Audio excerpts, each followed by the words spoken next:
बजरंगबली की जय। झूमत आवेला बजरंगी मत बलवा, झूमत आवेला बजरंगी मत बलवा, बजरंगी मत बलवा, बजरंगी मत बलवा, बजरंगी मत बलवा, बजरंगी मत बलवा, झूमत आवेला बजरंगी मत बलवा, झूमत आवेला बजरंगी मत बलवा। कहाँ में मुकुट शोभे, कहाँ में गदउआ, कहाँ में मुकुट शोभे, कहाँ में गदउआ, कहाँ रे शोभेला उनकर लाली रे खड़उआ, कहाँ रे शोभेला उनकर लाली रे खड़उआ, झूमत आवेला बजरंगी मत बलवा, झूमत आवेला बजरंगी मत बलवा।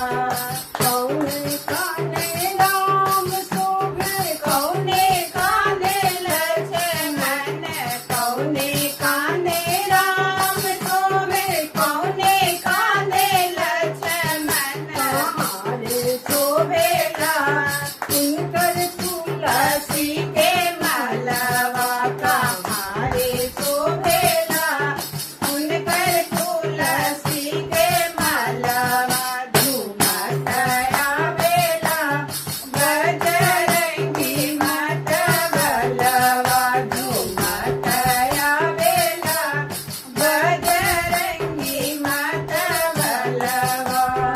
कहने काने राम शोभे, दाएं काने लक्ष्मण, दाहिने काने राम शोभे, बाएं काने लक्ष्मण, गले में शोभेला उनकर तुलसी के मालवा, गले में शोभेला उनकर तुलसी के मालवा, झूमत आवेला बजरंगी मत बलवा, झूमत आवेला बजरंगी मत बलवा। तीन कर पूत हवन, तीन कर बसवा, तीन कर पूत हवन, तीन कर सेवकवा, तिनकर हउवे गो दोनों नयन के तरवा, तिनकर हउवे गो दोनों नयन के तरवा, झूमत आवेला बजरंगी मत बलवा, झूमत आवेला बजरंगी मत बलवा। अंजनी